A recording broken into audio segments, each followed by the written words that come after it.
आज मी केले होते गुलाबजामुन. पण अद्वैत खूप रडत होता आणि किचन मध्ये पण येऊन सारखं मम्मा मम्मा करत होता आणि बरंच काम बाकी होतं. आणि किचन मध्ये आला ना, ही बरणी घे, ते उचल, पातेली पाड, म्हणजे असे उद्योग करत असतो. आणि त्याचं खायचं बनवाय ठेवलं होतं. आणि हे जे त्याला बर्थडेला गिफ्ट मिळालेलं आहे ना, ते मी त्याला खेळायला काढून दिलं होतं. आणि त्याला खूप आवडलं होतं आणि तो बराच वेळ तेच खेळत बसला.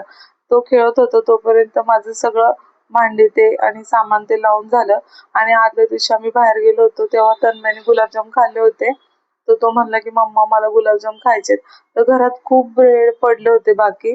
म्हणलं आता ह्याचेच ट्राय करावं, कारण की खूप व्हायरल रेसिपी पाहिली होती मी, ब्रेड पासून गुलाबजाम बनवतात ते. तर माझ्याकडे 2 पॅकेट हे होतं, मिल्क पावडर होती आणि अर्धी वाटी दूध घेतलं मी. आणि म्हणलं चला आपण ट्राय करावं. म्हणजे व्हायरल आहे ना जे गुलाबजाम बनवतात, त्यामध्ये त्यांनी मिल्क पावडर टाकली नव्हती, तरी पण मी घेतले ते. म्हणलं जराशी टेस्ट येईल म्हणून छान. आणि थोडं थोडंच दूध टाकलं होतं, एकदम मी सगळं टाकलं नव्हतं.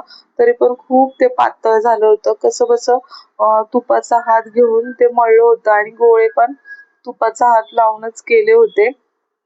आणि एकजीव चांगलं करून घेतलं तेव्हा कुठं गोळे आले आणि एवढे गोळे झाले होते ब्रेड पासून. तर म्हणलं चला बघू तर खरं कसे गुलाबजाम होतात म्हणून. तर मग साईडला मी सगळं तळून घेतले गुलाबजामुन. आणि असं ब्राउनिश कलर तो खूप मस्त आला होता गुलाबजामचा. मला वाटत होतं तो खूप छान होतील गुलाबजामुन. तर आता बघा कसे झाले ते, तुम्हाला कळेलच नंतर गुलाबजाम कसे झाले होते ते. आणि मग तळून झालं होतं, म्हणलं साईडला आता पाक करायला ठेवावं. आणि तन्मय सारखा येऊन विचारत होता मम्मा झाले का गुलाबजामुन, कधी होणार. अरे म्हणलं नाही, आत्ता केले की ते संध्याकाळी खाता येतील, कारण की ते ते पाक त्याच्यामध्ये मुरायला हवा. त्याला सारखं 4-4 वेळा येऊन विचारत होता, कारण की त्याला खूप गुलाबजामुन आवडतात म्हणून. मग नंतर पाक पण रेडी झाला होता. आणि मग गुलाबजाम मी त्याच्यामध्ये टाकून ठेवले. आणि मग संध्याकाळी मग सगळ्यांना म्हणले, हे ऑफिस वरून आले ना की सगळ्यांना द्यावेत खायला, म्हणून मी तसेच झाकून ठेवले होते. आणि गुलाबजाम खूप कडक झाले होते. मला बिलकुल आवडलेले नाहीये. कशी काय व्हायरल रेसिपी झाली काय माहिती. खूप कडक होते.